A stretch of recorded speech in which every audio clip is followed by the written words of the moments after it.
as you can see with this camp 15 years ago, you know, we had no idea the tradition and the legacy we were going to have. We were talking about that with Coach Miller the other day. As you can see by the walls over there, we ran out of space. We probably have enough guys to do that on this side of the wall. And then last year was amazing. Those were probably about 7 guys that already deserve to be up there. As you can see by the MVPs on the far corner, we've had a proud legacy that we're proud of, and we want to keep that going. You guys have a goal to get to the top. And that's why this camp and other camp, NBA, PA, some of you guys are invited to that, are part of the process. But the main thing we want to do here, besides playing hard, is we want you guys to have fun. And that's why this camp's a little more different. We let you guys have a little more fun than normal. Not because, you know, we're trying to spoil you or teach you bad habits, but you guys need to be able to enjoy your friends and being young and having a chance to have a good time as well. Yesterday, I happened to be at one of these NBA Pro Days. You heard of those guys? You guys heard of that? All the major agents may have 5, 10, 15 NBA guys in the draft every year. And they have an NBA Pro Day for all the guys they're representing. And one of the players I coached recently went to Oregon, Tyler Dorsey, who had a great NCAA tournament, is being represented by Steph Curry's agent, guy Octagon. Steph Curry, the Greek Freak, they got Wesley Matthews, a few other guys. So they had this pro day. I hadn't been to one for a while.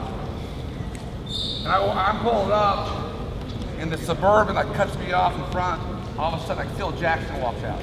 So I go in this gym, you got Phil Jackson, Pat Riley, Danny Ainge, R.C. Buford from the Spurs, Lottie Divac, and these guys are just doing warm-up drills. Okay, so warming up, dunking, shooting. And now that I'm here today, and you look back, and Tyler was the co-MVP of this camp back in 2014. That wasn't too long ago, and I'm sure that there's other agents that are doing these camps, and that's where you guys want to be. You want to use this experience to get better, to compete, to grow as a player, as a person, and take advantage of every opportunity, whether it's here or somewhere else. Not one camp or experience is going to define yourself as players or persons. It's a combination of everything that's going to do that. So with that being said, you know, I'm really happy to have you guys here. Looking forward to a great camp. I'm pretty pumped up about it. Dave Miller, you ready? If you want to get to the league, and the one thing that I can offer, and it's been by hard work, and it's also been from being in the NBA and being at the lowest level of basketball. So I coached at West Point, the lowest level, the Patriot League, where, tell me the best player out of the Patriot League in the NBA right now, a hell of a guard. Went to a non-scholarship school, and he's probably, he's part of one of the top 3 backcourts in the NBA. Who is it? C.J. McCollum. C.J. McCollum. You take C.J. McCollum, right? So I've been at that level. I've been at the mid-major level. I've been at the high major level. And then I got lucky enough to coach in the NBA in New Orleans and Oklahoma City. So a lot of people know much more basketball than me. A lot of people have coached a lot better players than me. But the one way you make it is that you outwork people. And so I can take from the college point to the NBA point. It's very easy me sitting here, or me standing here, I can tell the guys, if there were college coaches here, who I would recruit just by your eye contact. Because see, what you gotta understand, the NBA is $1 billion business. In the NCAA, it's millions upon millions for your school. And the day and the age, there's no Allen Iverson in here. I know that from looking at the roster. And I've been here from day one with Dinos. So I've seen the great players come through here. And he'll give you the whole spiel, and if he hadn't told you about Russell Westbrook, he's gonna tell you before it's done. We didn't even invite Russell Westbrook to this camp, so you know. We let Russell Westbrook in here as a favor, and look where he is now. And the reason is because Russ only has one motor. I coached Chris Paul in New Orleans. He was my rookie in charge. I had the guards. Chris Paul only had one motor. You can talk about the Kobe's. I've covered him for 8 years on TV, 2 years on ESPN radio with the Lakers shows. Kobe only had one speed. Rajon Rondo, Kevin Garnett. And I can't give you a much bigger list of guys that play with the motor. So just by the way you're sitting, the Mike Krzyzewskis of the world. Now, there's a place for everybody here. You're invited. This isn't a bullshit camp. You're here because you can play.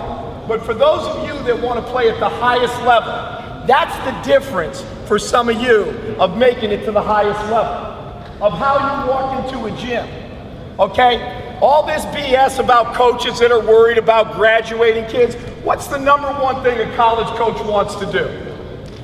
Win. Win. If Mike Krzyzewski doesn't win, he's not the coach at Duke. And you guys are too young to know this, but his second year, he left West Point where I was at. His second year at Duke, there were and he tells this story, this isn't my story. There were boxes to the ceiling that the Duke alumni wanted to fire him. I think the AD's name was Butters at the time, if I remember, it's so long ago. They wanted to get rid of his ass and fire him, and that guy stuck with him. The rest is history. So these guys aren't going to take you. If you're Allen Iverson, you can be an asshole. Excuse my French, the moms and the ladies that are here.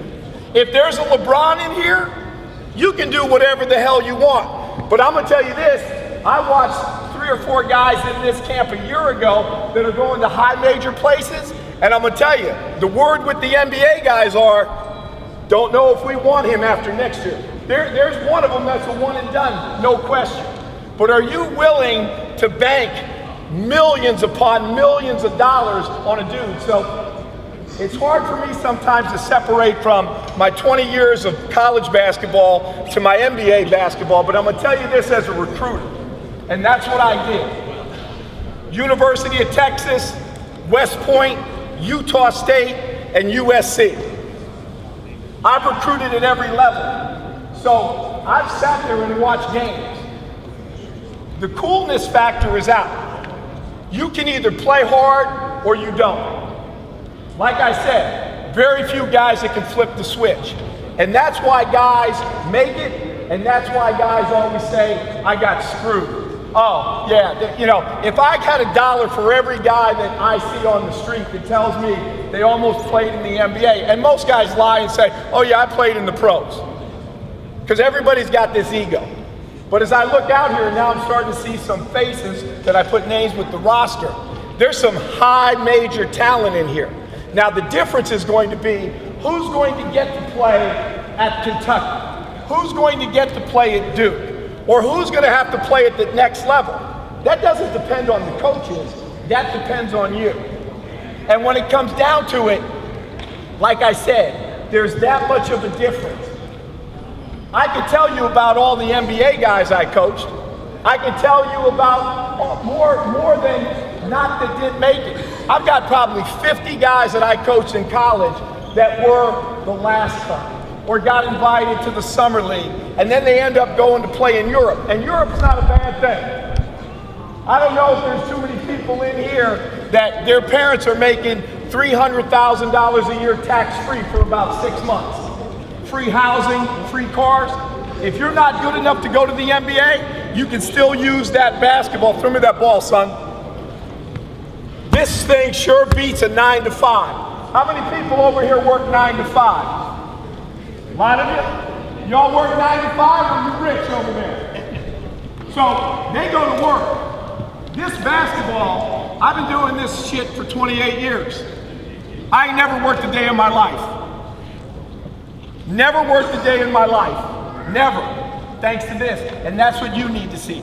This ball, to most of you, is worth about $50,000 a year. For some, 50 grand because you'll be one and done. For others, you're going to have to go 3 or 4 years. So this ball right here, $200,000. So are you willing to play hard? And it's not just walking in. See, if I ran this camp, I just show up at this camp. If I ran this camp, and you didn't participate in the skills, you wouldn't be in the All-Star game. That's just how I roll. Maybe that's old school, maybe it's crazy. But all the head coaches that I know in college, and I probably know 98 to 99% over the 28 years, they don't want guys that don't play hard. Because let's go back to Russell Westbrook, competes every drill. If Russ walked in here right now, I would bet you my life savings, and we just said, let's go one-on-one at that basket over there. He would try and kill you every possession. Now, I'm just surmising that because I've never coached him. I coached Chris Paul. I'm gonna tell you right now, Chris Paul would cut your throat from ear to ear if it meant to win the game.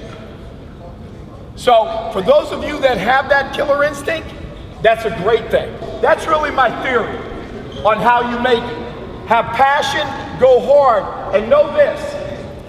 Right now, I've seen maybe 3 or 4 national scouts that are here, and Dino's are gonna have a bunch. But the one thing you need to understand is that every time you play, and some of you are on the circuit and you're sort of that spoiled little girl because everybody kisses your tail. Because see, when you go to college and you don't make it down time to get on the bus, you don't play in the game. College coaches don't wait for you because you're 3 minutes late coming down from the elevator. And guess what? In the league, when you miss the bus, anyone knows what happens? You guys, some of you guys got to know league guys. You get fined. You get fined money. It comes right out of your paycheck. And for those of you that don't know this, when you're sitting over there and that coach writes up a play in the huddle, there's some head coaches that when you don't execute the out of bounds play. So it's real easy. Box set. You're going to up screen, we're going to screen the screen, or you're going to roll. If it's not there, a reverse screen flare. You don't run the play right, they don't tell you during the game, your next check, $5,000 taken out of your paycheck because you didn't execute the play. It's big time business, it's big time money. Who are my guys that are committed right now? Anybody's got commitment? Where? West Virginia? Well, then you know about playing hard, right? So what's your name? Jordan McCabe. Jordan McCabe? You know him, Frank? I don't know, but you've watched him play, right? Play hard as hell? See, I saw him play for 2 days and didn't even recognize him. Got a little bit bigger, hit the weights. But I'm gonna tell you this right now. I know he plays hard. How do I know he plays hard, Frank? Because of who you're going to play with. Because I talk about Russell Westbrook kicking your tail and Chris Paul cutting your throat. You understand that if you go to West Virginia and you don't play hard, guess where you're gonna be at Christmas time? No, at a junior college. You ain't gonna go home, right? You still wanna play, right? You're gonna go to a junior, you go home, that screws up your whole cycle. So that's my point about college coaches. Never have seen him play in a full court regular game, and I'm gonna tell you this. I know he plays his ass off if he's going to play for Huggins, right? Who else is committed in here? Anybody? This is Bobo. Hey, this is Jay Silk. I'm at Hennessy. Eric Ayala. The King Kyrie. Shout out to Highlight Sports Basketball. Highlight Sports. That's a wrap. This is the rap. Shout out to HSP. It's a wrap. Shout out Highlight Sports Productions. Highlight Sports Productions, baby. Thanks.